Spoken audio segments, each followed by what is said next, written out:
Kita siapkan hati kita untuk mendengarkan kebenaran Tuhan. Terima kasih Tuhan. Terima kasih Tuhan. Terima kasih Tuhan. Mari kita sama-sama nyanyikan lagu ini sebagai doa. Firman yang akan kita dengar, saya dan saudara untuk sama-sama biarlah firman ini menjadi tertanam dan bertumbuh dan berbuah buat kita. Amin saudara. Terima kasih.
yang tidak membiarkan kami di dalam segala pergumulan yang kami hadapi.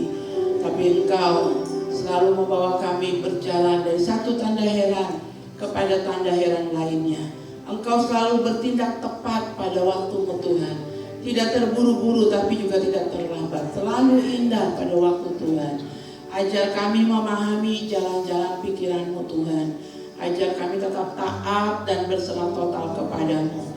Sehingga kami boleh mengalami kehidupan yang penuh dengan mujizat Tuhan. Terima kasih Tuhan Yesus. Terima kasih kami diberkati lagi dengan kebenaran firman-Mu di hari kedua tahun yang baru ini. Biarlah urapan Tuhan turun atas kami semua, kepada hamba yang menyampaikan kebenaran firman, juga setiap kami yang menerima kebenaran firman-Mu ini, baik kami yang ada di ruang ibadah maupun kekasih-kekasih yang ada sedang kunjungan berlibur di kampung halaman, yang ada tidak bisa datang ke gereja Tuhan karena keterbatasan, kelemahan tubuh. Biarlah pada saat ditayangkan lewat YouTube sebentar sore, mereka juga, kekasih-kekasih ini juga akan mengalami kemenangan lewat kebenaran firman yang diterima. Terima kasih Bapak, kami siap diberkati dengan kebenaran firman-Mu. Haleluya, amin. Ya puji Tuhan, silakan dipersilakan WL-nya, ambil tempat, tamborinnya, choir-nya juga bisa ambil tempat di kursi di belakangnya Pak Hendra. Nah, choir. Iya. Saya di musik bisa keluar juga? Tidak? Mau keluar? Supaya lebih, kalau tatap muka tuh lebih jelas ya. Silakan tim musik.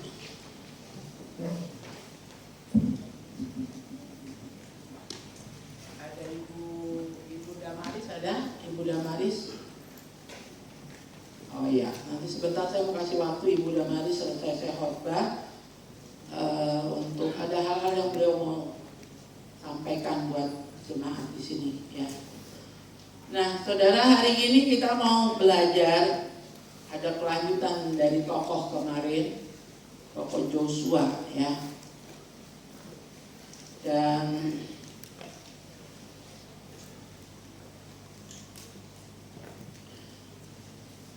hari ini kita punya tema berpikir positif dan bertindak dengan optimis ya. Jadi pikirannya ini harus selalu positif, tidak boleh negatif ya.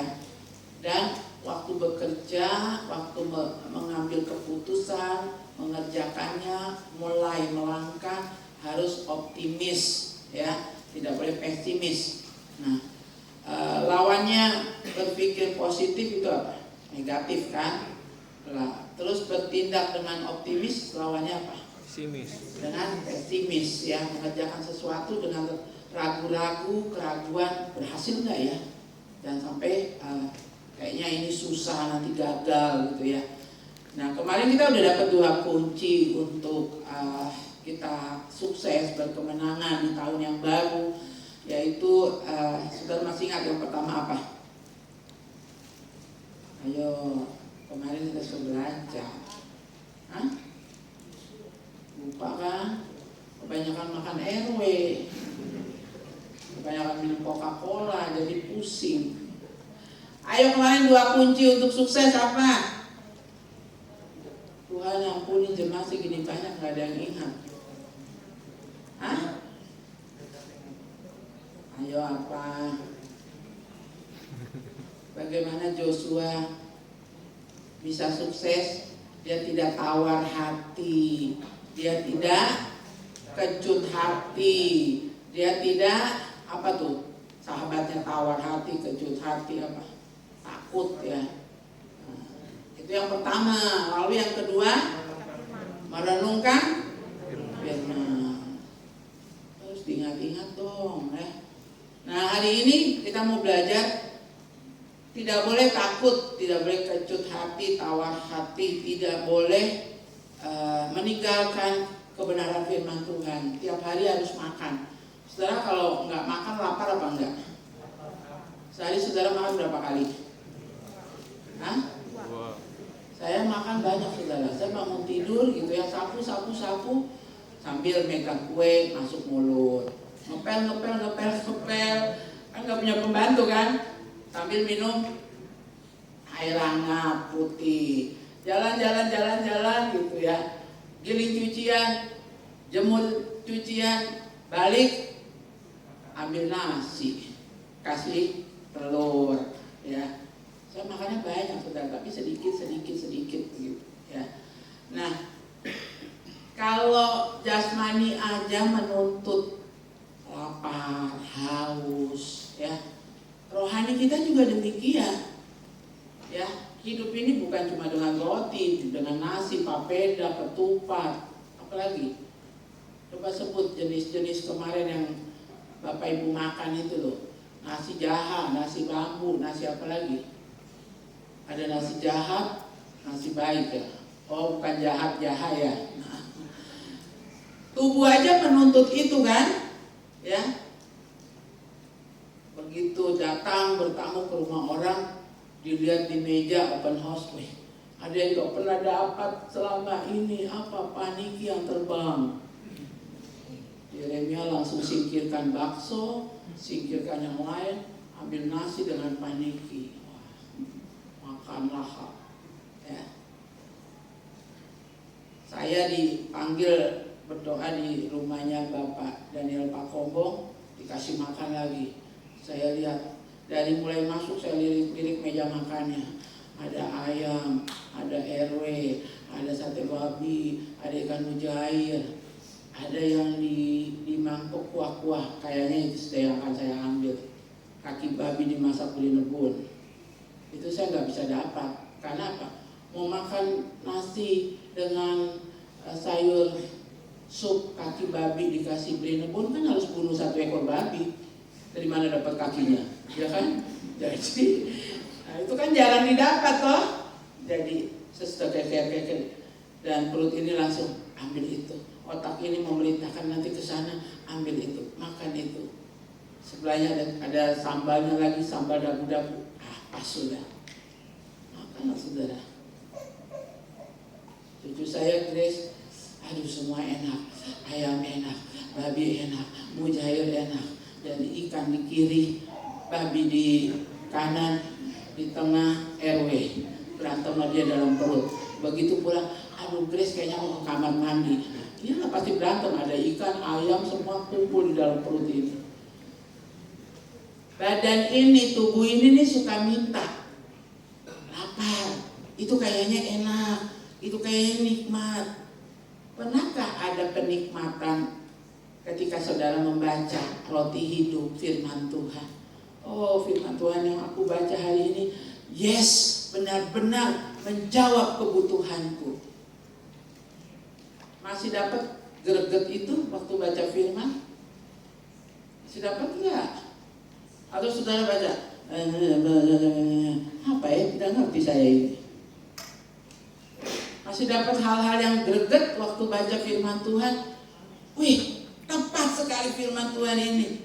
Pas kayak Yeremia kemarin, pas ke rumah Ibu Susi, pas ada paniki, cocok buat saya. Pernah enggak rasa pas-pas kayak gitu pada saat baca firman? Coba dievaluasi nih, jangan cuma dagingnya saja nih yang diturutin gitu loh. Pas, enak, manisnya cukup, pedisnya cukup, makanan terus yang jasmani. Yang rohani masih bisa dapat chemistry-nya waktu baca firman, dapat getaran hati Tuhan. Kok pas banget ya Tuhan bicara hari ini lewat firman Tuhan yang ku baca. Nah ini kunci suksesnya Joshua. Dia suka firman. Suka artinya menikmati. Menikmati artinya kayak kemarin makan waktu open house. Masuk di mulut, dikunyah. Mana Yoel? Yoel duduk di mana Yoel? Halo? Yoel kan yang makan papeda banyak-banyak kemarin. Menikmati sekali. Yoel, halo, nikmat ya? Begitu loh, saudara. Kalau baca firman Tuhan nggak dapat yang begitu-gitu, saudara konseling sama saya, WA saya, minta didoain, minta pengurapan Roh Kudus supaya dapat hal-hal yang remahnya tuh dapat gitu loh. Firman itu kan cuma tulisan saja. Alkitab itu nilainya sama dengan buku yang lain. Kalau tidak diurapi dengan Roh Kudus, kita baca, kita nggak memahami, tulisan itu nggak jadi rema, ya. Tapi kalau kita diurapi Roh Kudus, kita bisa seperti kemarin, Joel dapat papeda, ambil gulung banyak-banyak gitu kan. Wah, mantap ini yang ku cari-cari. Ini firman menjawab kebutuhanku. Oh Tuhan, kok kamu, Tuhan tahu ya, jadi kamu lagi. Tuhan, Engkau tahu kebutuhanku. Sampai saudara bisa nangis. Ini benar-benar menjawab kebutuhanku Tuhan. Kalau sudah lama tidak dapat, logos itu nggak jadi rema dalam hidup kita, saudara harus menangis sama Tuhan. Saudara melihat di YouTube khotbah pendeta tingkat Amerika, Asia, Indonesia yang top-top. Adakah saudara dapat getaran dari YouTube yang saudara nonton, dari firman khotbah yang disampaikan, atau cuma nonton saja? Yang saudara lihat mana? Oh sekarang ternyata Pak Insinyur Niko ini udah tua ya. Yang saudara lihat hal-hal yang demikian, ya. Makin begitu banyaknya suguhan makanan rohani yang diberikan, sesungguhnya seharusnya itu makin membuat saudara sehat. Karena apa? Setiap hamba Tuhan di YouTube itu punya karunia masing-masing. Bicara tentang pertobatan yang radikal, karakter, saudara belajar dari Bapak Erastus Sabdono. Nah, itu tobat yang betul-betul, ya. Saudara belajar dari Bapak Stephen Tong soal kedisiplinan rohani. Banyak hal itu akan memperkaya, seperti kita menikmati makanan-makanan pada saat kunjungan tahun baru kemarin. Ya, jadi Joshua sudah kasih kunci untuk berhasil di tahun 2022. Menyukai Taurat Tuhan, merenungkan siang dan malam, melakukannya, mempraktekkannya dalam hidup, dan tidak tawar hati, tidak bimbang, tidak ragu, tidak ketakutan menghinggapi hidupnya.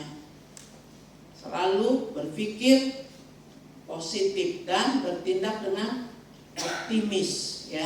Kita melengkapi lagi pengetahuan firman yang kemarin, ya, untuk kita makin dibawa pada hari-hari ke depan makin sukses, makin bijaksana, ya. Kita mau lihat maju ke depan, di Warta Jemaat ditulis bilangan 14, tapi saya mengajak kita lihat di bilangan 13. Judulnya ke-12 pengintai. Ada 12 suku Israel, ya. Dari setiap suku diwakilkan satu orang untuk mengintai masuk ke negeri yang dijanjikan Tuhan. Di antaranya, saudara lihat ayatnya yang keempat, bilangan 13.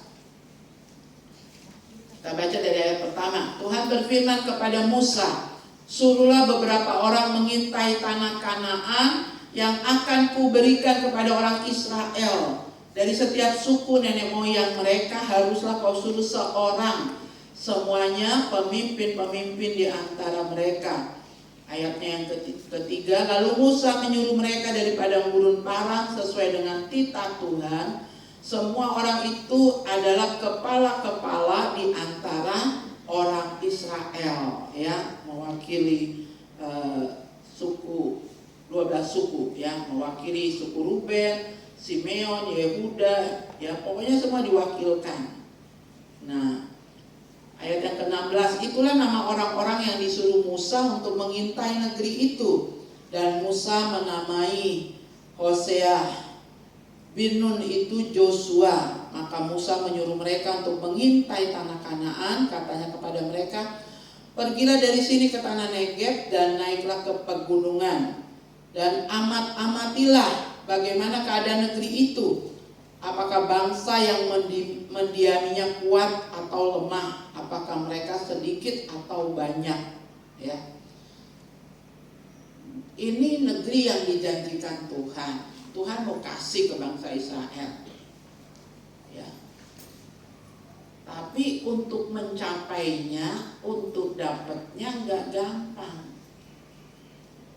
Karena negeri ini bukan kosong lalu ditumbuhi susu dan madu, bukan. Di sana sudah ada penghuninya. Kalau kita aplikasikan dalam hidup kita, ya, Tuhan bilang ini 2022, rancangan Tuhan itu kebaikan, rancangan Tuhan itu damai sejahtera, rancangan Tuhan itu keberhasilan, sehat. Tetapi 2022 bukan tahun-tahun yang kosong, tidak ada tantangan. Sama seperti bangsa Israel diberikan Tuhan Kanaan yang berlimpah susu dan madu, ya, bukan berarti keluar dari penindasan di Mesir, nyelonong masuk enak tinggal petik anggur, pisang yang pandan-pandan besar, kacang yang besar.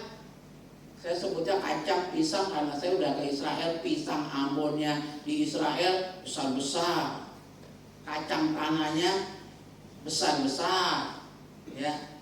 Bukannya lolos begitu saja, di sana sudah ada yang menduduki, ya. Lalu kita lihat lagi ayatnya yang ke-19. Dan bagaimana negeri yang didiaminya, apakah baik atau buruk? Bagaimana kota-kota yang didiaminya, apakah mereka diam di tempat-tempat yang terbuka atau di tempat-tempat yang berkubu? Kalau berkubu ini kan bicara pertahanan, berarti punya tentara, berarti bisa perang, ya. Lalu dikatakan mereka pergi ke sana lalu mengintai negeri itu mulai dari padang gurun Zin sampai ke Rehob, ke jalan yang menuju ke Hamat. Ayat 22, mereka berjalan melalui tanah Negeb lalu sampai ke Hebron. Di sana ada Ahiman, Sesai, Talmai, keturunan Enak. Hebron didirikan 7 tahun lebih dahulu dari Soan di Mesir. Kalau ada keturunan dibilang Enak, ini bukan enak makanan yang lezat. Ini bicara suku bangsa yang postur tubuhnya lebih di atas rata-rata manusia. Goliat itu ada di sini. Jadi jangan salah pemahaman, Goliat itu raksasa yang kayak di cerita orang Jawa buto ijo gitu ya, bukan. Ini satu suku yang postur tubuhnya melebihi normal rata-rata tubuh manusia yang tinggi, ya. Makanya setelah Goliat mati, ya, di tangan Daud, nanti ada Goliat yang lain karena suku ini belum habis gitu loh, ya. Nah, ayat 23, ketika mereka sampai ke lembah Eskol, dipotong mereka lah di sana suatu cabang dengan setan dan buah anggurnya. Lalu apa dikatakan? Berdualah mereka menggandarnya, mengangkatnya karena berat, ya. Karena anggurnya tuh bagus, kelas nomor 1 gitu, ya. Dan mereka juga membawa beberapa buah delima dan buah ara. Coba, mana tadi gambarnya? Ada nggak saya kasih gambar? Wah, ya. Para pengintai ini akhirnya singkat cerita pulang. Yang 10 di luar Joshua dan Kaleb cerita, wah, pohon pisangnya besar, tandanannya panjang, anggurnya seperti yang kami bawa. Tidak cukup satu orang membawanya, berat. Buah delimanya. Saudara kalau pergi ke Israel, ya, kalau di sini di Indonesia di Jayapura berapa meter jeruk peras, berapa meter jeruk peras. Kalau di Israel berapa meter delima peras. Wah, itu delimanya besar-besar, saudara, ya. Dan pasti bangsa Israel bersuka cita. Wow, berarti akan masuk di negeri yang sangat-sangat diberkati Tuhan. Tapi yang 10 orang ini lalu menceritakan, cuma di sana ada satu bangsa suku yang badannya raksasa, kita bisa habis dimakan mereka. Nah, sini saudara, berkat sudah terlihat di depan mata, tapi berpikir negatif, kecut hati, tawar hati. Bukan cuma itu, kemudian yang terjadi bangsa Israel begitu dengar raksasa bagian dari orang-orang enak gitu, ya. Kenapa Tuhan bawa kita ke tempat yang seperti itu? Kita akan habis dibantai sama mereka. Lebih bagus kembali ke Mesir. Banyak dari kita, ya, berpikir mau maju ke depan, tapi selalu dihantui yang di belakang, yang sudah dilewati. Cucu saya kemarin Grace bilang begini, Grace tuh paling gak suka hari berakhir malam. Kenapa? Dia maunya pagi terus aja. Kenapa? Karena kalau udah malam harus tidur. Kalau udah tidur besok bangun harus nyapu rumah, bersihkan rumah. Kalau bisa hari itu kalau udah pagi terus saja, jangan maju jamnya, jangan jam 12, jangan jam 5. Jangan jam 8, jam 9 terakhir Oma pasti bilang mati lampu, tidur. Itu berarti besok bangun pagi siap diomelin Oma kalau nyapu gak bersih, lap meja tidak rapi. Kalau bisa hari itu pagi terus. Jangan maju ke jam 12, jangan maju ke jam 3, jangan maju ke jam 5, jangan maju. Karena apa? Ada tantangan, ada pekerjaan yang akan diberikan ternyata.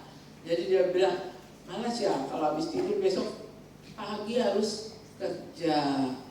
Kalau bisa tuh jam 10 dari rumah rapi. Hidup tuh kalau bisa jangan ada jam 11, jam 12. Pernahkah saudara ada seperti si Grace? Kenapa harus ada target baru? Kenapa ada tanggung jawab baru Tuhan kasih? Udah enak-enak baru, kenapa harus ada hal-hal yang harus dikerjakan lagi? Maunya diam di tempat, tidak mau maju. Bahkan senang melihat ke belakang. Makanya saya kasih gambar tahun 2022 itu ya, saya lagi jalan ke depan, bukan lagi mundur. Ada orang nanya, kok fotonya kasih belakang sih Bu Pendeta? Tidak kasih wajah. Iya dong, saya lagi jalan maju. Kalau saya jalan mundur, saya kasih muka saya. Dan lihat nggak ucapan tahun baru dari saya? Saya lagi jalan di satu lorong yang panjang. Mana foto saya tuh? Di hutan sagu, Kampung Yoboy. Ya, banyak yang bilang, Bu, kok kasih punggung Bu, bukan kasih wajahnya. Iya, saya lagi kesana mau jalan ke depan. Hidup itu ya saya tulis adalah perjalanan yang harus dinikmati. Kita ada di tahun 2022, tahun berjaga-jaga dan tahun pelihara iman. Jangan goyah, jangan tawar hati. Imanmu gak boleh goyah, ya. Dan apa? Mari menikmati setiap langkah perjalananmu, karena di sana engkau tidak sendirian, melainkan ada Tuhan. Jadi kalau ditanya misalnya mau pulang latihan gitu ya, Ibu pulang sama siapa? Saya Bu Yuli pulang naik motor gitu. Habis pulang karena hari ini bertugas jadi singa. Ibu pulang sama siapa? Sendirian. Salah kalau jawabnya sendirian. Jadi pulang sama siapa? Sama Tuhan berdua. Kalau bilang Pak Yansen pulang sama siapa? Habis latihan. Sendiri aja Bu. Wah, gak takut Pak sendirian jalan. Libatkan Tuhan. Pulang sama siapa? Sama Tuhan dong. Esther ya. Pagi-pagi saya naik sepeda dengan Jeremia. Wih, Esther lagi lari di Primo. Kita tos ketemu di jalan. Terus saya bilang, Esther sendirian deh, bisa nggak ajak di rumahnya papanya kah, kakaknya kah, olahraga pagi. Jeremia langsung bilang, dia lebih enjoy jalan pagi sama Tuhan Yesus.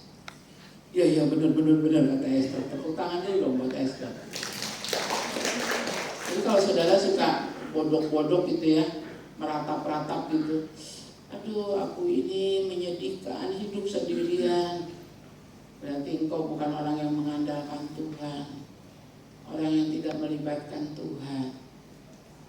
Ya, tapi kalau engkau memiliki Tuhan, saudara nggak akan meratapi dirimu sendirian. Oh, ada Tuhan kok. Saudara pilih mana? Ada Tuhan atau ada suami? Hah? Ada suami satu tempat tidur aja juga kayak nggak ada suami kok. Dia main HP sendiri. Yang deket jadi jauh gara-gara itu HP. Yang jauh jadi deket sama suami kita, main HP, teman kerjanya, gitu kan? Tapi kalau saudara punya Tuhan, Tuhan itu di mana aja ada bersama saudara. Kalau bisa ya punya suami dan punya Tuhan, punya suami pun yang sudah bertobat, gitu kan? Punya Tuhan itu segala-galanya, libatkan Tuhan. Nah, 10 pengintai ini pulang nakut-nakutin gitu loh. Wah, di sana kita tidak akan bisa masuk. Ketika kita mengecilkan Tuhan dalam hidup kita, saudara pikir Tuhan gak akan tersinggung? Bapak aja bisa tersinggung kalau anaknya, bapak ini gak kayak bapak yang lain. Kamu jangan banding-bandingkan bapak dengan yang lain ya. Saudara tahu Pak Ricardo itu, anaknya yang paling kecil. Bapak ini diciptakan dari apa ya? Kenapa hitam sekali? Baru ada tompelnya lagi di sini. Kalau Ricardo ini bapak yang belum bertobat, sudah diulek itu anak, ya kan? Untungnya Ricardo sudah bertobat. Dia cuma ceritanya, sebuah anak bilang saya jelek, hitam sekali kan. Lalu Ricardo bilang, justru tompelnya papa ini yang bikin mama naksir. Semua lewat. Amin. Amin gede-gede lagi di sini. Saudara harus tahu, Tuhan itu tersinggung kalau saudara kecilkan dia. Kalau saudara, tahun 2022 ini hidup makin susah. Tuhan akan, kok tidak lihat saya kan? Saya ada dengan kamu ini. Saingan makin banyak. Orang yang usaha toko sembako ya, toko yang kecil, toko yang besar sekali. Sekarang lagi gini hatinya, karena di mana-mana Alfamidi dibuka, berapa meter dia akan buka, sebab dia punya filosofi di mana dia melangkah tersandung di situ harus ada tokonya dibuka gitu. Wah, orang yang pada jualan jenis-jenisnya sama itu mulai begini. Yang nggak pernah ngundang saya, ini ngundang saya supaya tokonya laku. Senenglah saya diundang terus kan, dapat duit terus Pak Hendra. Jangan kecilkan Tuhan. Ya, toko handphone, berjejer toko handphone. Kalau saudara ke Jakarta di Glodok sana, itu bisa satu lantai, jualannya sama semua. Tinggal kita yang baru-baru datang dari Papua ke Jakarta, sampai kita mau muntah pusing. Di sana lampu, di sini lampu, semua handphone dijajakan, dipanggil, ditarik kita. Tuhan tahu takaran memberi rezeki kepada orang yang tidak tawar hati, suka firman Tuhan, berpikir positif, punya optimis. Ini harus ada pada saudara. Jangankan jualan, gereja saja. Ya, ada orang telepon ke saya. Awalnya teleponnya ke Pak Ahid. Bapak masih ibadah di GBI Sola Gracia? Ya masih lah, kata Pak Ahid. Saya majelis di situ, cuma saya sekarang lagi di Jakarta. Itu gereja GBI Sola Gracia yang lama, itu saya mau sewa. Saya mau bikin buka jemaat di situ. Bapak bisa bantu saya apa? Aduh, minta maaf. Yang pertama saya pikirkan adalah gereja di mana saya berjemaat. Setelah itu baru saya pikirkan membantu gereja yang lain. Katanya Pak Ahil gitu ya. Lalu orangnya telepon saya, ibu nggak larang saya kan? Walaupun cuma beda satu gang, satu jalan. Gereja ibu gedung yang lama itu yang dulu miliknya Pak Jimios, saya sewa sebulan, setahun saya sewa sekian juta. Ibu bisa bantukan nego supaya lebih murah. Orangnya bilang begitu. Terus saya takut-takutin dulu. Kamu sudah terdaftar di Persekutuan Gereja Sekota. Sebab saya salah satu pengurus dari Persekutuan Gereja Sekota. Aduh, belum ibu, nanti kalau sudah jalan baru saya mendaftar. Oh, nggak bisa. Nanti tidak dapat izin untuk merintis jemaat di kota ini. Ya ibu tolong saya sudah. Terus berikutnya, ibu tolong saya kan nego supaya harganya lebih murah. Aduh, saya tidak bisa nego ke Pak Jimios, kamu bicara apa adanya saja supaya Pak Jimios bisa bantu. Lalu yang berikut, jadi nggak ada masalah ya Bu. Tunggu dulu, kamu tahu peraturannya berapa kilometer membuka gereja satu dengan gereja lain di kota ini? Itu ada aturannya saudara. Tidak bisa terlalu dekat gitu. Jadi saya nggak bisa dong Bu. Nah itu kamu udah tahu, nggak usah saya yang jawab. Jadi gimana? Saya hanya takut-takutin kamu saja. Kau mau buka di sebelah saya pun silahkan. Sebab setiap domba dengar suara gembalanya. Iya atau tidak? Iya, jadi saya nggak takut. Berapa kali ada orang yang sama-sama GBI, ibu kami mau sewa gedung DPR di depan. Silahkan. Saudara juga nggak akan mau masuk ke Sola Gracia karena ada tulisan di sini kami ada GBI Haleluya misalnya ya, ditulis besar-besar spanduk di gedung yang mereka sewa. Saudara nggak akan melenceng ke sana karena setiap pagi gembala buka pintu memanggil dombanya dan domba keluar karena dipanggil namanya. Kan begitu. Gak mungkin saudara melenceng dengan suara gembala yang lain. Nah, saya nakut-nakutin gitu orangnya tadinya. Jadi saya nggak bisa ya Bu ya. Saya bilang tidak. Peraturannya begitu. Tapi saya pendeta yang legowo, yang selalu berpikir positif dan optimis. Kalau kau dipakai Tuhan, pasti perintisanmu akan jadi. Terima kasih Bu, terima kasih. Akhirnya sekarang sudah jalan ibadah di sana. Ya. Jadi saya tidak pesimis. Saya enggak, waduh ada gereja satu lagi dibuka, pakai gedung yang bekas kita tinggalkan lagi. Nanti si Brian yang di jalan itu dia enggak pegang LCD lagi, dia ke sana. Saya tidak berpikir seperti itu. Justru saya katakan, saya bersuka cita kalau setiap gang ada gereja daripada setiap gang ada bawang putih. Saudara mau pilih yang mana?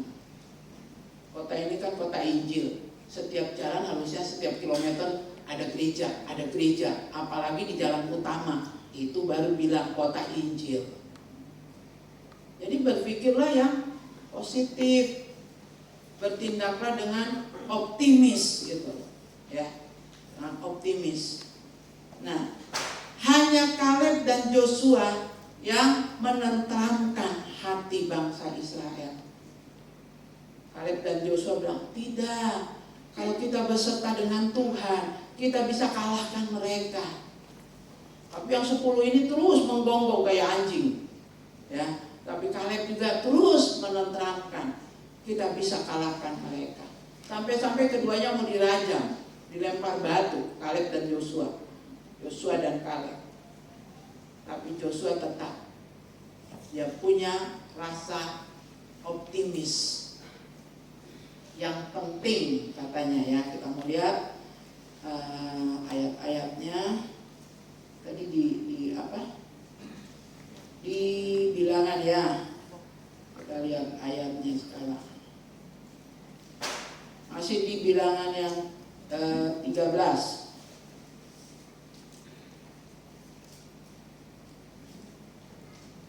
ayat berapa tuh tadi, ada di mana si Kaleb bisa menenteramkan orang-orang Israel. Tadi saya baca terakhir di ayat berapa ya?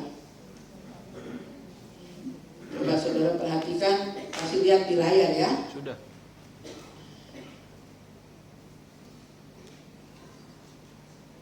Ayat 30 ya. Kemudian Kaleb mencoba menenteramkan hati bangsa itu di hadapan Musa. Katanya, tidak, kita akan maju dan menduduki negeri itu, sebab kita pasti akan mengalahkannya.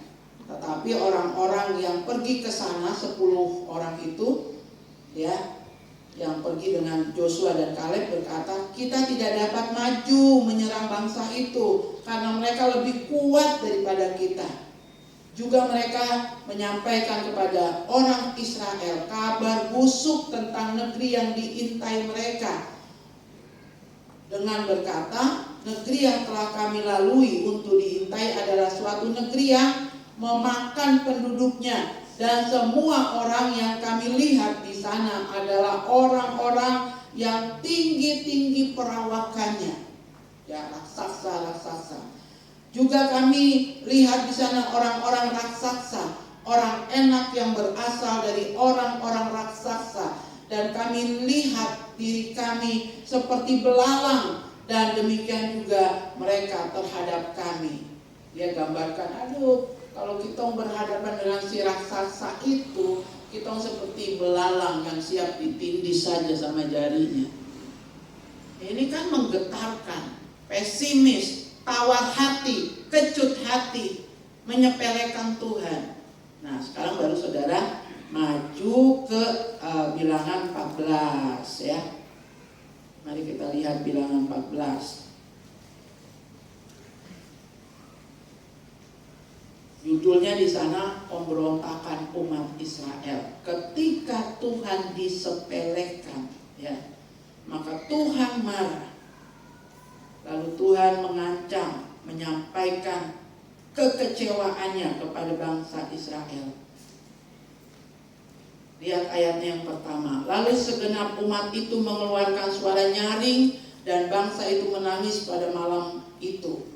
Bersungut-sungutlah semua orang Israel kepada Musa dan Harun, dan segenap umat itu berkata kepada mereka, sekiranya kami mati di tanah Mesir atau di padang gurun ini, jangan bawa kami masuk di tahun 2022 yang banyak masalah, banyak tantangan. Kayak Grace, kenapa habis jam 10 harus ada jam 12? Kenapa ada jam 3? Kenapa harus ada malam? Biar di sini aja di jam 10 rumah sudah bersih, main game di TV, game di HP. Lagi dalam suasana libur. Bukankah kita juga sama seperti itu? Bahkan kita bisa suami istri berantem ya. Ini sudah karena kok bikin perubahan-perubahan, akhirnya jadi susah kita ini. Coba kita tinggal diam. Apakah hal itu ada pada kita?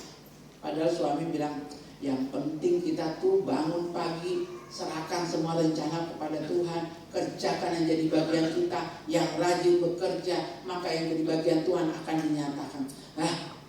Kalau kemarin kok tidak ambil kredit mobil, tahun ini kita nggak punya hutang. Ribut suami istri.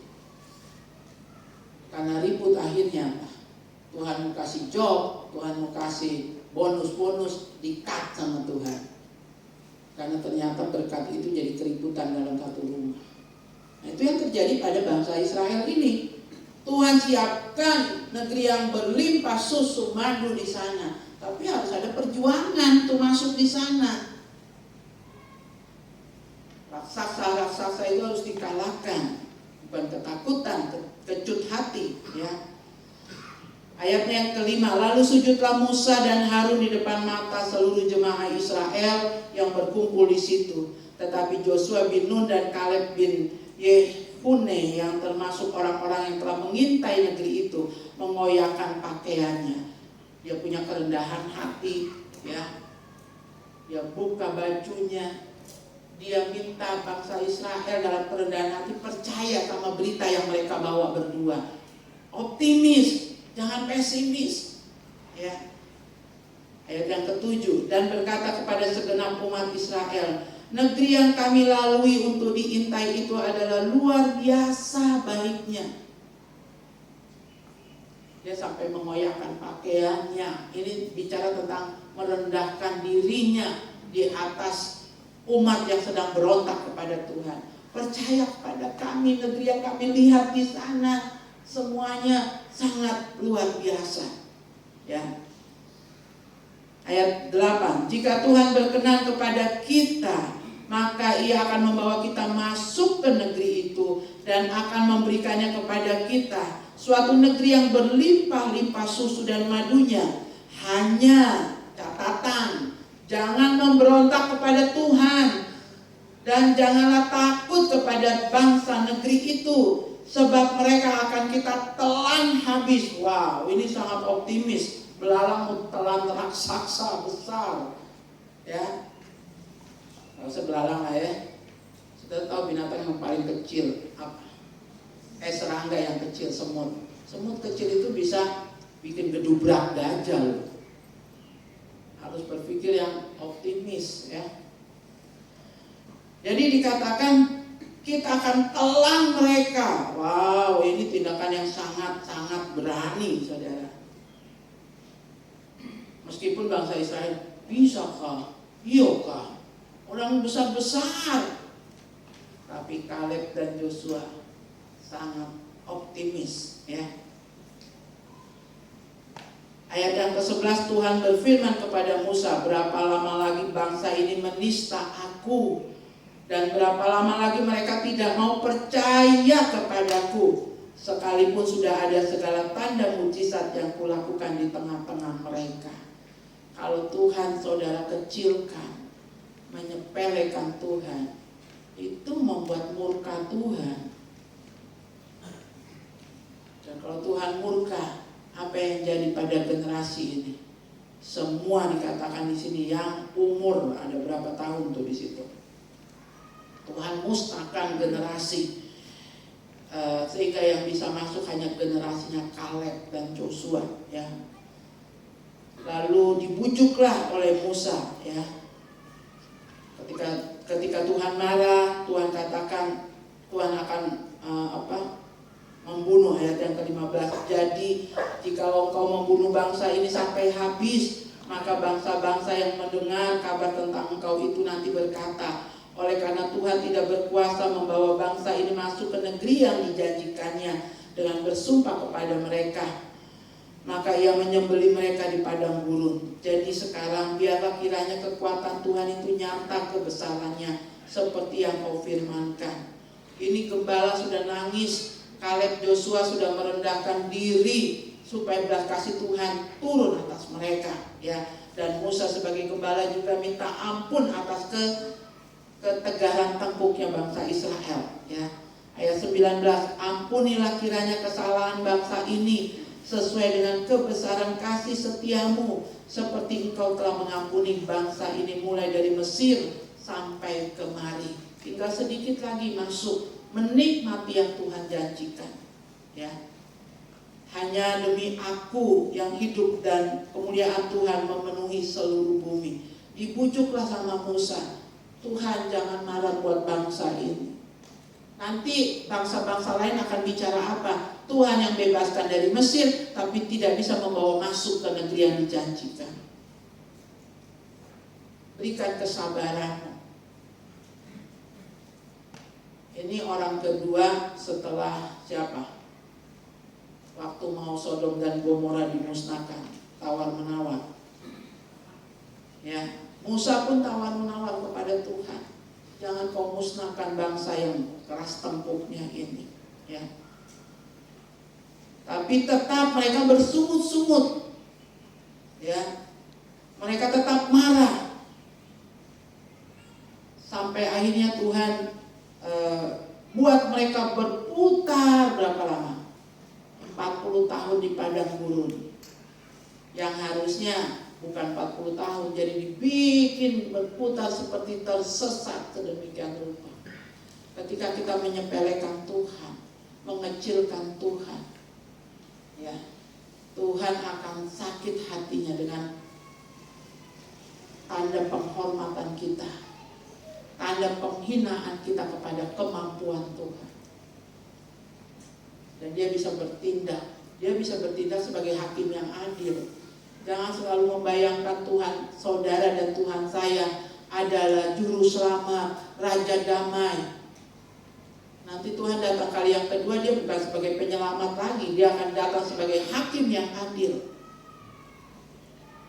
Jadi hari ini pun masuk di negeri di tahun 2022. Saudara intip, mengintai apa yang baik ya.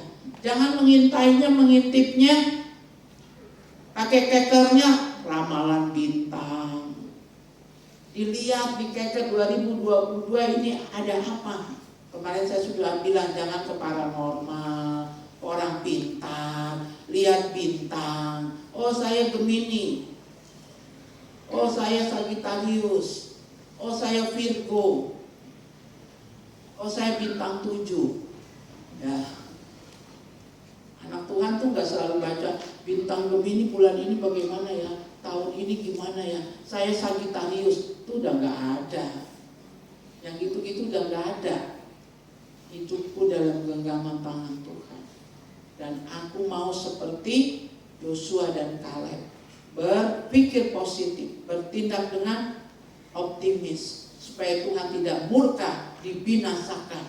Generasi yang tidak percaya itu dibinasakan. Rata-rata umurnya 70-80. Yang bisa yang bisa masuk hanya di generasi muda, Yosua dan Kaleb. Yang mengumpat, yang marah, yang bersungut, itu Tuhan binasakan. Nah, dari situlah ada kalimat umur manusia hanya 70-80. Karena yang tua gini, yang bersungut-sungut ya, ini yang akhirnya tidak diizinkan masuk ke negeri perjanjian. Tetapi yang optimis, yang berpikir positif, bertindak dengan satu kepastian, ada Tuhan bersama dengan kita. Makanya Joshua dan Kaleb katakan hanya kita harus dengar-dengaran, garis bawahi, catatan, hanya dengar-dengaran. Firman Tuhan itu didengar, diamenkan, disimpan dalam loh hati, direnungkan siang dan malam, dipraktekkan dalam hidup. Maka kita akan bisa masuk melewati bulan pertama tahun 2022. Optimis, ini tahun apa? Rahmat Tuhan, tahun kebaikan Tuhan, tahun berkat. Tahun berkat itu bukan cuma duit ya. Berkat itu yang belum dapat anak, Tuhan berkati kandungannya. Yang belum dapat jodoh, udah umur, tahun ini tahun berkat, jodoh dipertemukan Tuhan. Apalagi yang belum dapat pekerjaan, tahun ini tahun berkat, dapat hasil amalan pekerjaan, diterima dengan baik. Yang sudah kerja 10 tahun gak pernah disayang bos, gaji gak naik-naik, kaget-kaget, habis libur gini masuk dipanggil. Gajimu terakhir berapa? Ini Januari kau terima, tambah sekian persen. Wih, gak salah bos. Dan bilang gak salah. Ntar kalau bosnya bilang, oh iya salah ya, gajimu bukan sekian ya, mau dikurangi gitu. Harus optimis ya. Saya punya guru, kalau saya tambah bonus guru-guru PAUD ya, dari sekian guru PAUD yang terima kasih cuma 1-2. Bu terima kasih kata ibu ini. Tapi maaf saya buka, kok ini ada lebih sekian puluh ribu. Oh saya bilang itu bonus. Oh kalau gitu terima kasih Bu, jangan sampai salah, bukan berkat buat saya. Ada 10 orang kusta disembuhkan Tuhan, yang balik berapa? 1. Kalau saudara bilang ini tahun rahmat Tuhan, tahun kebaikan Tuhan, tahun naik gaji, tahun dapat jodoh, tahun dapat anak. Setelah dikasih harus bagaimana? Datang bilang terima kasih. Saudara emang mau bilang terima kasihnya gimana? Terima kasih Tuhan, emang gitu? Kan enggak. Saudara datang, WA Ibu Gembala, Ibu terima kasih doa-doanya, saya positif hamil. Saya senang lah, Tuhan terima kasih.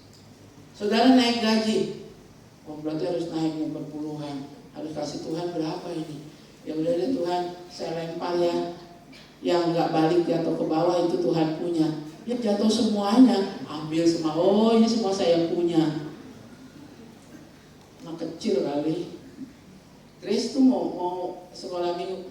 Ini ya Grace, tuh kolektor. Yang ini nanti kalau teman-teman udah selesai ada yang mau ke kios, kau ke kios juga nggak boleh minta ya. Ini untuk ke kios. Terus ternyata yang satu hilang. Setelah hilang, kamu dari kolektor? Tidak. Oh tidak? Karena uangnya hilang satu, tinggal satu. Terus saya tanya Tuhan, Tuhan ini uang saya apa uang Tuhan? Kalau ini uang Tuhan, Tuhan ambil. Oh Tuhan tidak ambil. Jadi ini uang saya. Saudara juga begitu. 10 orang kusta semua disembuhkan, yang balik ke Tuhan cuma satu. Guru-guru PAUD dikasih bonus Natal gitu ya, yang terima kasih itu juga. Besok nih ya mau naik, Yeremia bilang guru PAUD saya mau kasih tambahan tahun 2022. Karena guru PAUD pasti senang kan, waduh tambahnya berapa ya Kak Yeremia ya. Tergantung rajin atau enggak dan tahu terima kasih tidak.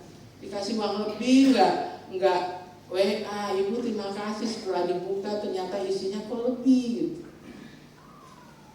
Mari seperti Joshua dan Kaleb. Ya. Tidak tawar hati menghadapi tahun-tahun ke depan. Walaupun ada raksasa. Ya Hadi. Biar aja orang pada bikin hotel kata Hadi. Rezeki gue gak kemana. Benar gak? Tuhan gak akan salah alamat kirim rezeki kepada orang yang berpikir positif ya. Bertindak dengan optimis. Kalau pelayanan kita baik, kalau kita dekat dengan Tuhan, mengerjakan yang jadi bagian kita, maka yang jadi bagian Tuhan gak usah diminta. Tidak usah diminta, Tuhan akan kirimkan. Ya, itulah dengan nyenyak. Jangan pikir besok saingan, ada toko di sebelah yang sama. Alhamdulillah dengan tetangganya, tokonya sebelah-sebelahan, dagangannya sama gitu kan. Tapi nggak pernah salah alamat rezeki yang ke tokonya Pak Anya, benar nggak? Karena apa? Ya itu tadi, berpikir positif. Tidak tawar hati, suka firman Tuhan, bertindak dengan optimis. Bangun pagi, aku mau pergi, buka toko. Walaupun di sebelah toko yang sama, jual semen, sama-sama jual semen. Jual triplek, sama-sama jual triplek. Tapi rezeki saya tetap Tuhan siapkan. Kan gitu. Enggak dari rumah, Ibu Nini, oh Tuhan, begitu sampai, dia lebih rajin lagi buka duluan dari saya. Ya, sudah 3 orang, jangan-jangan langganan saya ke dia. Tidak. Kalau orang langganan itu ya, dia tidak akan pergi. Saya tunggu sampai tokonya buka. Jadi selalu optimis dan bertindaklah, berpikir positif dan bertindaklah dengan optimis. Aku bisa mengalahkan segalanya karena Tuhan ada di pihakku. Kalau Tuhan di pihak kita, siapa lawan kita? Tidak ada. Mau raksasa sebesar apapun, ya, kita akan tetap dipelihara oleh Tuhan. Mari kita lihat tahun 2022 dan berpikirlah positif, bertindaklah optimis, ya. Dekat dengan Tuhan, jangan ragukan kebaikan Tuhan. Jangan tawar hati, jangan kecut. Renungkan firman-Nya, praktekkan firman-Nya. Maka kau akan bertindak dengan benar karena hikmat dari Tuhan, dan kau akan dibuat Tuhan beruntung, berhasil. Kalau sudah berhasil jangan lupa, aduh Tuhan, dia diam semua. Kalau sudah berhasil, kembalikan yang Tuhan punya. Siapa di sini yang 1 tahun tidak datang, tidak kolektor? Ada nggak? Masa sih Bu ada? Saya selalu doa kalau ada amplop yang kosong, Tuhan, jemaatku lagi nggak diberkati. Ada apa dengan dia sampai bawa amplop yang kosong? Saudara pikir saya tidak nangis? Nangislah. Kalau pelayan-pelayan, aduh setiap kali mau kasih kolektor, kita duduk di bawah jadi. Ya kalau udah selesai ibadah kasih masuk. Jangan kok main musik terus gak kasih persembahan 1 tahun. Bertobat.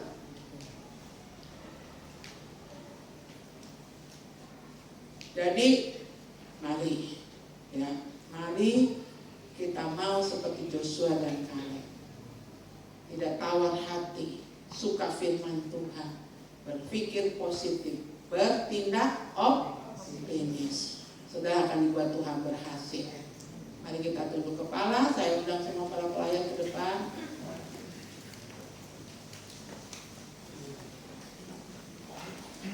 Kita mau nyanyi lagu apa? 2022 boleh penuh rahasia. Kita nggak tahu apa yang bakal terjadi. Tapi satu hal yang harus kita percaya, Tuhan merancang hidup kita sempurna. Kerjakan yang jadi bagian kita seperti Joshua dan Kaleb. Maka saudara akan lihat mujizat Tuhan terjadi. Terima kasih Bapak.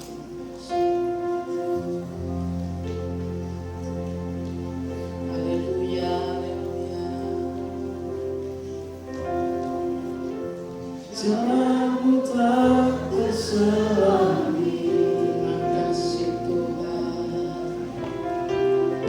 Oleh setiap hati kami, namun satu hal ku percaya, ada rencana yang indah, tiada terduga kasih-Mu.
renungkan kembali firman yang sudah diterima.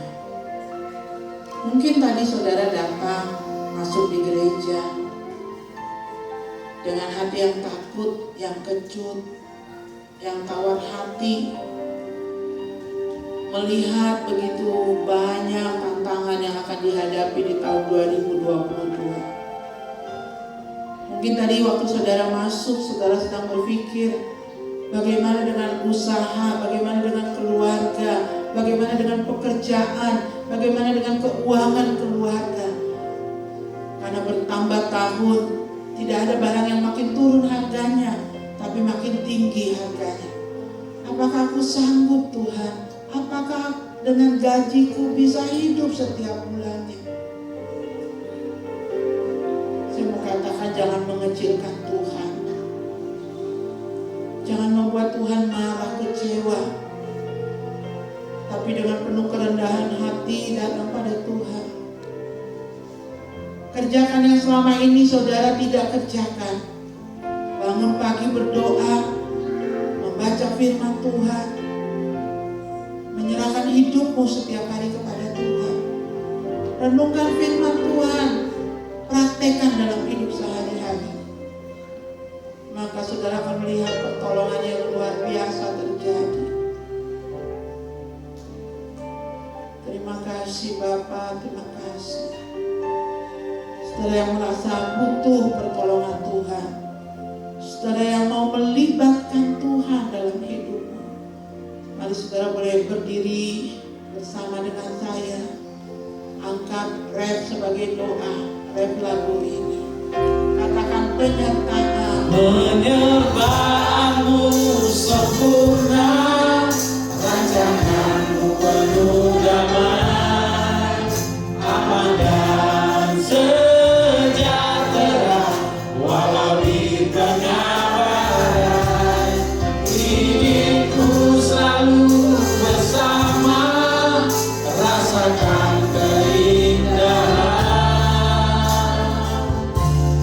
arti kehadiranmu Tuhan, arti kehadiranmu Tuhan, arti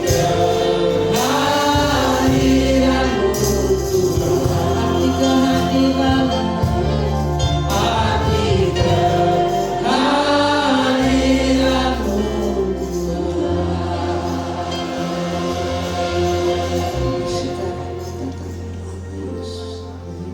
Mari buat saudara yang dalam pergumulan, apa yang ingin kau kerjakan di tahun yang baru ini, libatkan Tuhan. Taruh tangan saudara di dada. Kalau saudara merasa perlu didoakan oleh gembala, saudara maju ke depan. Saya akan berdoa untuk pergumulan saudara. Jangan pulang masih dengan rasa terbeban berat. Jangan pulang masih dengan tawar hati, takut, kecut hati. Pulang dengan berpikir yang positif, bertindaklah dengan optimis. Dia Allah yang menolong saudara, Dia Allah yang membela saudara. Kalau dari saudara ada yang perlu didoakan, mari saya undang maju ke depan. Yang lain tetap nyanyikan pujian ini. Kita angkat ref sekali lagi, yang mau didoakan maju ke depan. Penyertaanmu sempurna, rancanganmu penuh damai, aman dan sejahtera, walau di tengah badai.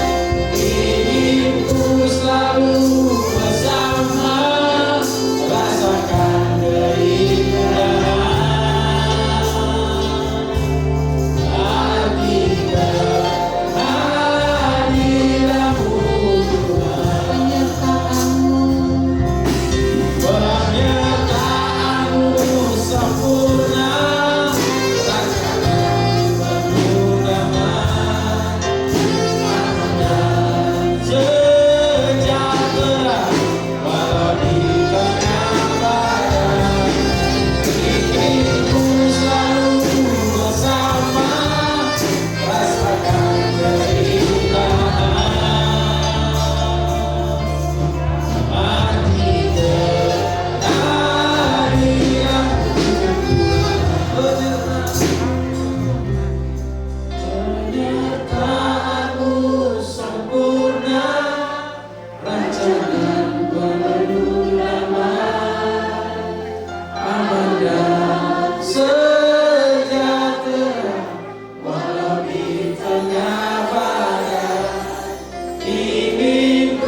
keluh kesah, penyesalan, pertobatan.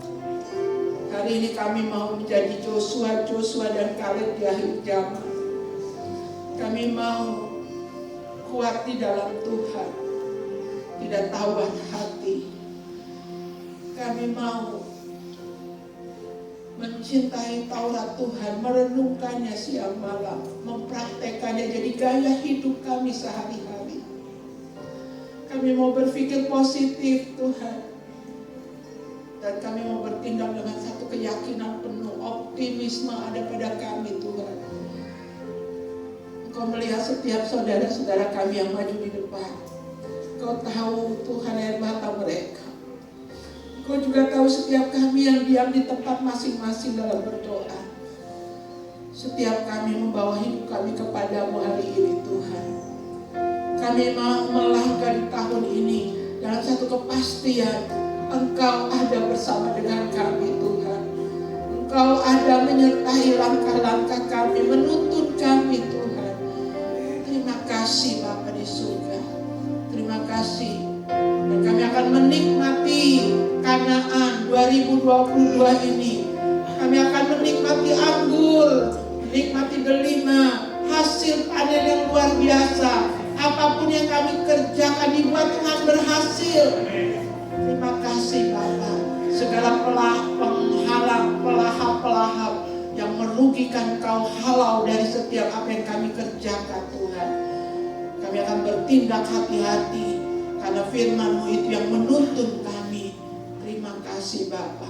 Di dalam nama Tuhan Yesus kami sudah berdoa dan mengucap syukur. Kami siap mengalami mujizat itu. Haleluya. Amin.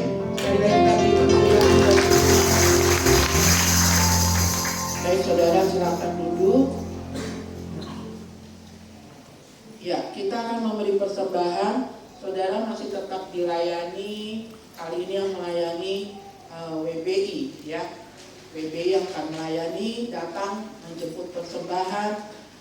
Kita kembali dalam persembahan kita ada 2 amplop saudara, ya. Yang warna biru itu bergambar gedung gereja. Kita kembali memberi persembahan pengembangan gereja. Fokus kita tahun ini akan merenovasi gereja kita. Wah, saudara, seperti apa nanti ya? Yang jelas saya tidak berkhotbah di depan begini lagi saudara. Kursi saudara juga duduknya tidak menghadap seperti ini lagi. Ya, saya pernah datang di satu gereja di Jakarta dan tidak besar seperti gereja kita, dibuat sedemikian rupa, nyaman, dekat, yang khotbah, yang melayani dengan jemaat, ya, ada di kiri, ada di kanan jemaat, ada di depan. Dan waktu saya ngomong itu dengan tim musik ya, wah mereka langsung itu bagus. Jadi tidak hanya pandangan ke depan, nanti ada jemaat yang duduk di kiri, ada jemaat yang duduk di kanan. Ya, jadi khotbahnya bisa saudara-saudara. Yang pimpin pujian juga bisa gitu, bisa ke depan, bisa ke samping. Wah. Jadi ayo kalau pas lagi ada berkat, kasih lebih untuk pengembangan gereja, sebab uang kita terbatas ya.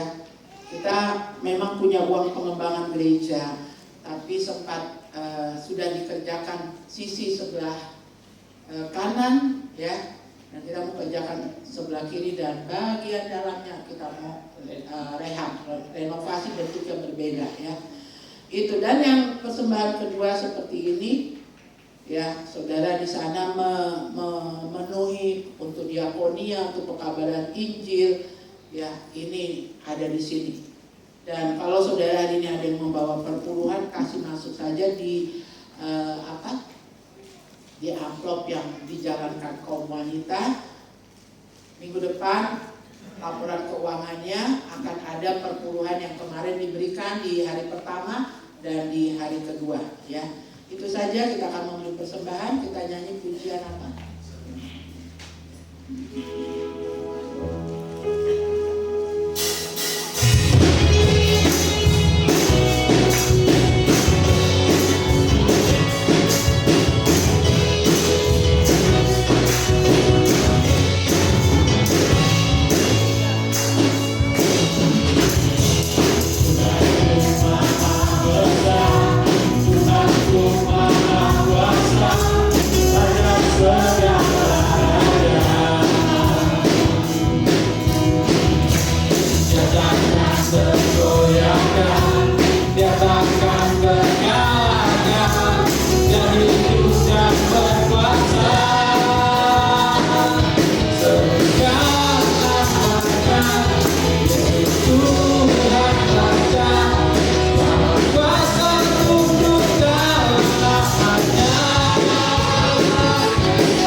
kita hanya ibadah 1 kali. Mengapa? Karena kursi-kursinya memadai ya. Masih banyak saudara-saudara kita, beberapa keluarga yang libur pulang ke Ambon, ke Manado, ke Medan, ke Jakarta. Jadi kita cukup ibadah di jam 9. Kita tunduk kepala, kita mau berdoa. Bapa di dalam surga, akhir daripada ibadah ini, segala puji, hormat, kemuliaan kami kembalikan bagi nama Tuhan. Kami mengucap syukur Tuhan, Engkau sedang melatih kami menjadi kuat, perkasa di dalam Tuhan. Karena kekuatan yang dari Tuhan menguasai kami lewat firman yang kami baca, yang kami lakukan, praktekkan dalam hidup sehari-hari. Kami berpikir positif, bertindak optimis Tuhan. Kami tidak tawar hati menghadapi tantangan zaman di akhir ini.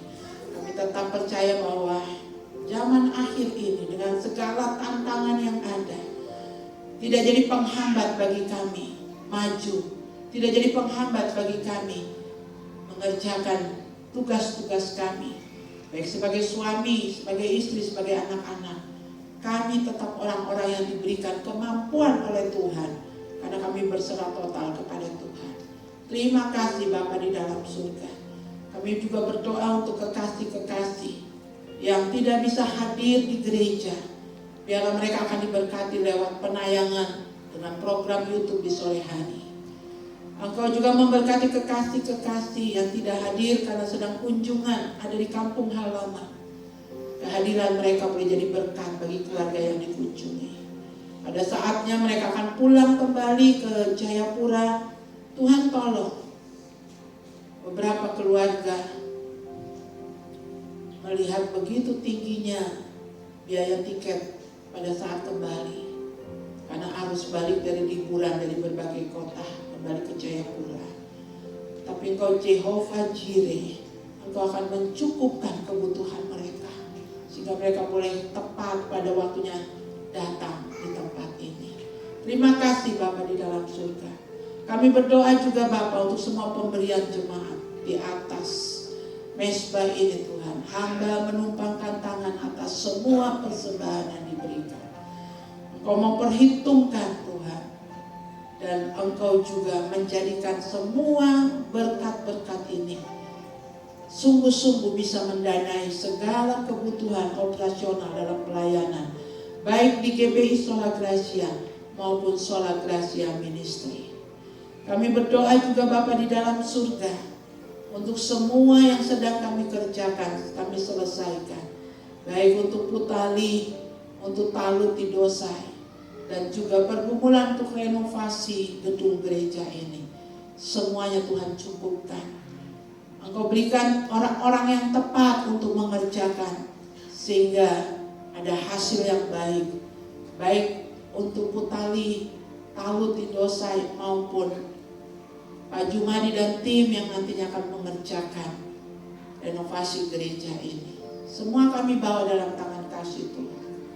Kami berdoa juga Bapa di dalam surga, kalau ada yang sakit Tuhan jamah, Tuhan sembuhkan. Yang ada di rumah, berikan mereka kesembuhan dan berkemenangan. Dan kami menyerahkan kota ini dalam tangan kasih-Mu. Kami menyerahkan tanah Papua dalam tangan kasih-Mu, bangsa negara kami Indonesia. Pada akhirnya saudara-saudara yang kekasih di dalam Tuhan, mari arahkan hidup saudara kepada Tuhan. Terimalah berkat yang berasal dari Allah Bapa, berkat yang berasal dari Tuhan Yesus dalam persekutuan Roh Kudus-Nya, turun melimpah atas saudara dan saya, tinggal menetap dalam hidup kita dari hari kedua di tahun yang baru sampai Maranatha. Semua yang diberkati sama-sama katakan amin. Saudara duduk sebentar saja, boleh sebentar duduk. Saya mau kasih kesempatan Ibu Damaris. Beliau ini sudah masuk masa pensiun. Karir terakhirnya sebagai Kepala Balai PU untuk wilayah Maluku, Maluku Utara, Papua Barat, dan Provinsi Papua. Dan ada yang beliau mau sampaikan setelah masa pensiun. Bahkan sudah setelah pensiun dikaryakan lagi, sempat 2 tahun ya. Dan masa dikaryakannya pun sudah selesai.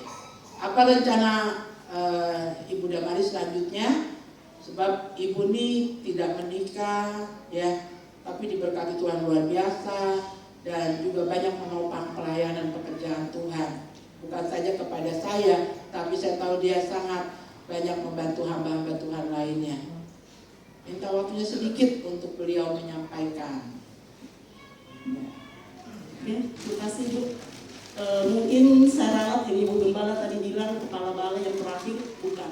Saya lebih diangkat Tuhan lebih tinggi lagi, membawahi Indonesia Timur 10 provinsi. Yang terakhir, puji Tuhan, Tuhan izinkan saya pensiun tanggal 1 Oktober 2021 kemarin. Selesai semua tugas saya. Dan Tuhan kasih hadiah. Waktu itu pas pensiun disuruh masih tugas ke Biak dan ke Ambon, ke pulang kampung lah. Nah, saya minta izin di sini, saya akan pulang kampung dulu. Mungkin saya tidak tahu saya kapan kembali lagi ke sini. Saya pasti kembali kalau Tuhan izinkan. Dari sini saya akan ke Toraja dulu, dari Toraja akan ke Jakarta. Saya pengen banget itu nikmati Jakarta lebih dari 2 minggu. Karena selama ini paling tinggi saya ada di Jakarta 2 minggu. Harus pulang karena tugas, harus pergi karena pekerjaan. Tapi saya pengen kalau Tuhan izinkan seperti itu. Nah, saya tetap jemaat di sini, masih tetap jemaat di sini. Satu hal yang mungkin saya bagi, kalau tidak tadi firman Tuhan, saya membuat diri saya, berlatih diri saya sedemikian rupa. Firman Tuhan itu adalah tiang awan dan tiang api dalam menjalani. Saya berusaha untuk pagi baca firman Tuhan dari Perjanjian Lama. Jadi tiang awan. Untuk malam menjadi tiang api adalah dari Perjanjian Baru. Itu yang saya lakukan pertama. Yang kedua, setiap mau perjamuan kudus, saya usahakan disiplinkan diri saya puasa. Saya pernah dapat itu dari kesaksian seperti ini, jadi saya lakukan itu. Saya buka puasa saya biasanya dengan perjamuan kudus. Dan saya boleh, kalau Tuhan izinkan sampai di tempat itu tadi, itu semua karena anugerah dan kebaikan Tuhan. Saya orangnya tidak pintar, tetapi diberi kesempatan itu hanya karena anugerah Tuhan. Dan saya merasa saya tumbuh sampai saat ini di gereja ini. Saya dari Jeremia belum ada sama Ibu Gembala, saya tahu persis. Jadi pertumbuhan gereja ini, saya bukan kakak yang 16 itu yang di kampung pertama, tetapi saya mungkin masuk ke periode yang keduanya. Dan sampai saat ini saya merasa diri saya bertumbuh. Pak Habel pernah tanya saya, Pak Daniel kakaknya Ibu pernah tanya saya, almarhum Nenek Joyce pernah tanya, kamu kenapa tetap di sini? Saya bilang saya merasa bertumbuh, jadi saya harus ada di sini. Terima kasih untuk semuanya. Saya izin dulu sementara akan pulang ke kampung. Kalau ada yang ke Toraja, alamat saya di Toraja, depan kantor lurah Pasele. Itu di tengah kota Rantepao. Itu tempat saya. Jadi saya berharap kalau ada yang berkunjung ke Toraja, tolong mampir di tempat saya. Tuhan memberkati kita semua. Shalom. Saya mau berkunjung. Kalau Ibu jemput, belikan tiket, saya mau liburan ke Toraja. Jadi begitu. Kalau nanti tidak lihat Ibu Damaris dalam waktu yang cukup lama, jangan dia pindah kah, dia keluar kah, tidak. Tapi karena beliau sudah pensiun, ya, dan ada berkat berbenah-benah di kampung. Ya, banyak yang Ibu Damaris mau bikin di kampung halamannya, ya. Saya sudah pernah dibawa ke tempat tinggal beliau dan saya rindu tidak satu kali saya dibawa, akan dibawa berulang kali. Sebab beliau akan bolak-balik antara Jayapura, Toraja, Jakarta. Wow, luar biasa. Itu saja. Terima kasih, Tuhan Yesus memberkati. Selamat hari Minggu. Kita boleh bersalaman satu dengan yang lain, boleh nggak? Nggak boleh ya, lagi pandemi. Kita akan pujian Kau Allah yang besar. Kau